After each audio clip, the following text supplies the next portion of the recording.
주시는 하나님의 말씀은 사도행전 17장 32절로 34절까지의 말씀입니다.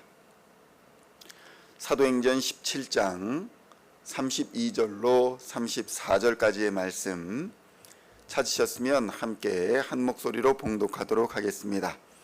그들이 죽은 자의 부활을 듣고 어떤 사람은 조롱도 하고 어떤 사람은 이 일에 대하여 네 말을 다시 듣겠다 하니, 이에 바울이 그들 가운데서 떠나매 몇 사람이 그를 가까이하여 믿으니 그 중에는 아레오바고 관리 디오누시오와 디마리라 하는 여자와 또 다른 사람들도 있더라. 아멘. 할렐루야.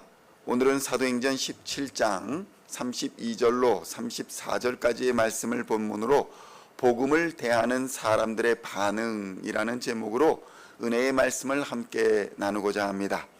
성도 여러분, 이제 예수 그리스도께서 육신을 입고 이 땅에 오신 후 생명의 말씀을 전하시고 십자가를 지고 우리의 죄를 대속하시는 역사적인 사명을 감당하시며 죽으신 지 사흘 만에 부활하심으로써 모든 사망의 권세는 깨뜨려졌음을 우리는 깨달아야 합니다. 그러므로 이제는 누구도 하나님 앞에서 변명할 수 없다라는 하나님의 말씀을 기억해야 합니다. 성도 여러분, 이 복음의 기쁜 소식, 사망의 권세, 죄악의 권세가 깨뜨려졌다는 이 복음의 기쁜 소식을 듣고 바울은 땅끝까지 나아가고자 하였습니다. 그 와중에 철학의 도시 그리스 아테네까지 이르게 된 것입니다. 바울은 이곳에서 헛된 지식으로 가득한 아테네의 사람들을 보면서 예수님의 마음을 품었습니다. 안타깝고 불쌍히 여기는 하나님의 마음이 가득했습니다. 왜냐하면 얼마 전까지만 해도 자신의 모습이 바로 그러했기 때문이었습니다. 지식으로 모든 사람을 판단하며 교만한 자리에 앉아있던 사람이 바로 바울이었습니다. 심지어는 사람을 죽이는 일에도 앞장을 섰던 인물이 바로 바울 자신이었습니다. 그러면서도 한치의 부끄러움이나 죄책감을 느끼지 않았었습니다. 자신이 배운 학문과 지식을 따라 정의로운 길을 가고 있다고 믿었기 때문이었습니다. 그러나 예수를 만나고 진리를 깨닫게 되니 그 모든 자신이 알았던 지식이 헛된 것이며 하나님을 아는 지식, 곧 예수를 그리스도로 믿는 지식이 참된 지식임을 깨달았던 것입니다. 바울은 그 안타까움을 가지고 예수를 그리스도다라고 전하며 예수의 부활에 대하여 설교할 때에 이 부활의 설교를 듣는 사람들에게는 세 가지의 반응이 있었다는 것입니다. 첫째로 조롱하는 사람들이 있었습니다. 사도행전 17장 32절 전반절에는 이렇게 기록되어 있습니다. 그들이 죽은 자의 부활을 듣고 어떤 사람은 조롱을 하였다. 성도 여러분, 많은 사람들이 선교의 현장에서 이런 반응을 보입니다. 이런 반응을 보일 때에 선교사들은 실망하기도 하고 힘에 부치기도 합니다. 그들이 조롱하고 비웃는 것은 이 부활이 인간의 이성적인 판단에 비추어 볼 때에 전혀 이성적이지 않은 비이성적인 사실이기 때문에 그렇습니다. 성도 여러분, 사람은 태어나면 죽습니다. 그리고 죽은 자는 다시 살아날 수가 없습니다.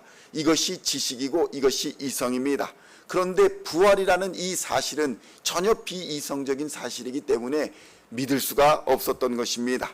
성도 여러분, 이성이 무엇입니까? 이성은 논리와 사실을 근거로 판단하는 인간 지식의 힘이 바로 이성입니다. 그것으로 말미암아 인간은 동물과 다른 문화를 이루어 올 수 있었습니다.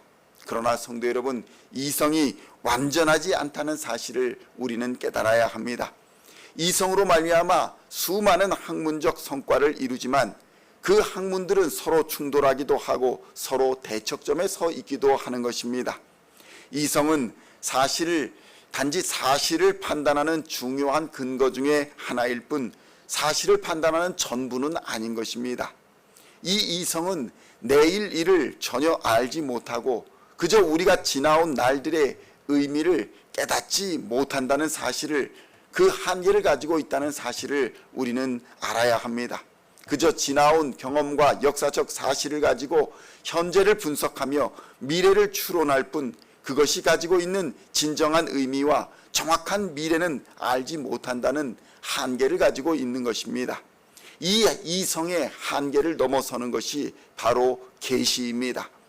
하나님이 주시는 자연 계시 속에서, 일반 계시 속에서 우리는 하나님의 뜻을 발견하기도 합니다. 또한 하나님의 기록된 말씀과 예수 그리스도의 오시는 특별한 역사 계시를 통해서 우리는 하나님을 발견할 수 있습니다. 계시를 통해서 우리는 이성의 한계를 뚫어버릴 수 있다는 것입니다. 그런데 이 계시를 알지 못하는 사람들은 이성, 그러니까 자신의 생각만에 사로잡혀서 그 생각의 한계를 넘어버리지 못합니다. 그들에게 죽음은 끝이며 그 너머의 세계는 자신이 경험하지 못하였기 때문에 알 수도 없고 알지도 못하는 미지의 세계인 것입니다. 그래서 이성적인 사람일수록 복음을 들을 때에 조롱하며 비판하게 되는 것입니다. 성도 여러분, 우리는 이러한 반응을 접할 때에 불쌍히 여기는 마음이 먼저 들어야 합니다. 하나님을 알지 못하게 하는 이성의 감옥에 갇힌 자들이기 때문에 그렇습니다. 그들을 복음으로 풀어 자유를 주어야 하는 것입니다. 둘째로 다시 듣겠다라는 사람들이 있었습니다. 사도행전 17장 32절 후반절을 보면 어떤 사람들은 이 일에 대하여 내 말을 다시 듣겠다 하는 반응을 보였다는 것입니다. 성도 여러분, 이러한 사람들은 복음을 들었을 때에, 새로운 역사적 사실을 들었을 때에, 진리를 들었을 때에 신중을 기하는 사람들입니다. 다음에 한 번 더 들어보겠다라는 태도를 가진 사람들입니다. 그런데 이 마음의 중심을 보면 사실은 결단하지 못한다는 것입니다. 복음의 진리를 들었을 때에 결단하지 못하는 사람들입니다. 우리가 전도할 때도 이러한 사람들을 많이 만납니다. 나중에 교회 나오겠다, 나중에 너를 따라서 한번 예수 믿어보겠다 하는 사람들이 많이 있습니다. 그런 사람들의 태도는 지금 현재, 지금 당장 나에게는 예수를 믿을 만큼 부족함이 없다는 것입니다. 예수를 믿을 만큼 갈급함이 내게 없다는 것입니다. 사도행전 24장 25절에도 벨릭스라는 인물이 나오는데, 그도 역시 바울의 설교를 들었을 때 지금은 가라, 내가 틈이 있으면 너를 부르겠다, 이렇게 응답합니다. 지금 당장은 네가 필요 없다. 그런데 네가 말하는 것을 들으니 또 새로 생각해 볼 만한 의미가 있을 것 같아서 나중에 다시 한번 들어보겠다, 이렇게 반응하는 것입니다. 그러나 성도 여러분, 진리를 들었을 때에 내일로 미루는 것은 좋은 일이 아닙니다.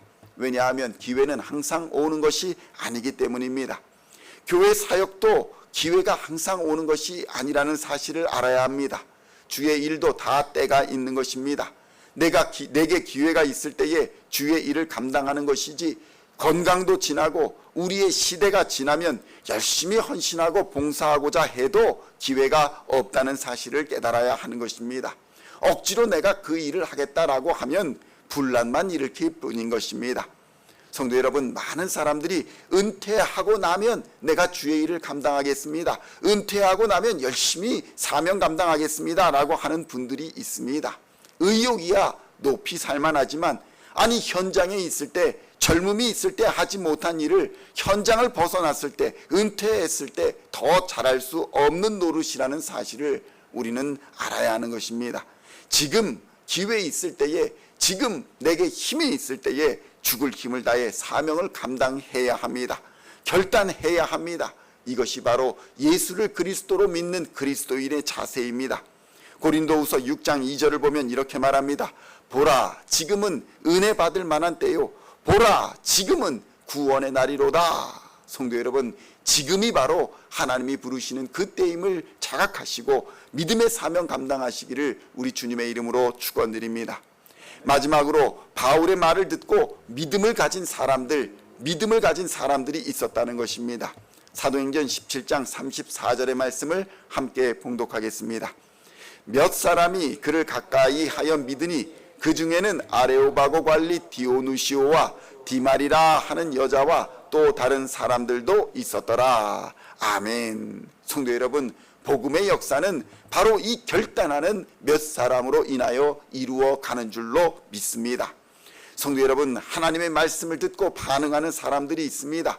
부활의 진리에 대하여 전적으로 동의하고 아멘으로 받아들이는 사람들이 있다는 것입니다. 그런데 성도 여러분, 이것은 성령의 역사입니다.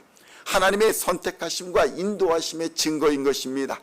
성도 여러분, 예수를 그리스도로 믿는 것은 시간이 중요한 게 아니라 성령의 역사가 필요하다는 것입니다. 우리가 흔히 빠지는 오류는 오래 설득하고 오래 교회 다니고 오래 권유하면 그가 혹시 예수를 믿게 되지 않을까 하는 생각입니다. 절대로 그런 일은 일어나지 않습니다. 왜냐하면 믿음은 성령의 역사이기 때문입니다. 성령의 감동이 있어야 믿음이 생기는 것입니다. 그래서 우리는 전도할 때 성령의 역사를 구해야 하는 것입니다. 그리고 우리의 믿음도 역시 하나님의 은혜임을, 오직 하나님의 은혜임을 깨닫기 때문에 교만하거나 자랑할 것이 없음을 깨닫고 겸손할 수 있게 되는 것입니다. 성도 여러분, 성령은 역사하십니다. 믿음은 바로 성령의 역사입니다. 그러므로 오늘도 우리 몇 사람에게 주시는 성령의 은혜와 감동이 얼마나 위대한 일인가를 깨닫고 우리를 선택하사 맡기신 교회와 또 주의 부르심의 사명을 믿음으로 잘 감당하여서 하나님과 사람 앞에 칭찬받는 우리 시온의 성도님들이 다 되시기를 우리 주 예수님의 이름으로 간절히 축원드립니다. 기도하시겠습니다. 하나님 아버지, 감사합니다.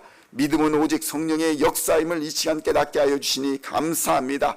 그 몇 사람으로 인하여 성령의 역사가, 복음의 역사가 일어나는 줄로 믿습니다. 이 시간 하나님 함께 하여 주시고 불쌍히 여겨 주시사 하나님, 저들을 하나님을 알 수 있도록 은혜를 베풀어 주시옵소서. 죄악에 빠진 자들, 탐욕에 빠진 자들, 마귀의 역사에 빠진 자들이 오직 예수 그리스도로 말미암아 풀어 자유케 되는 은혜를 허락하여 주시옵소서.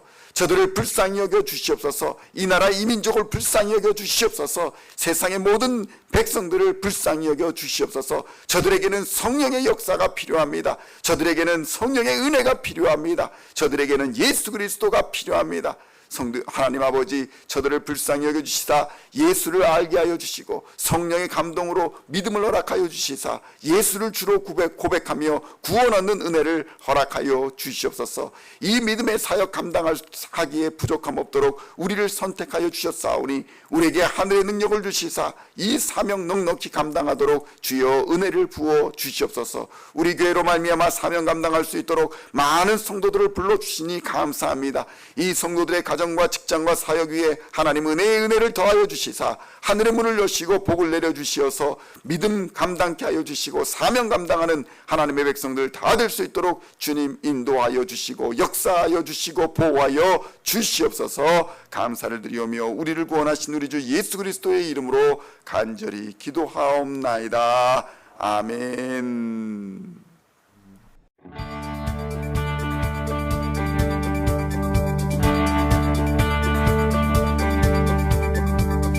Singing songs of our praise, we are coming to you, dancing before your throne.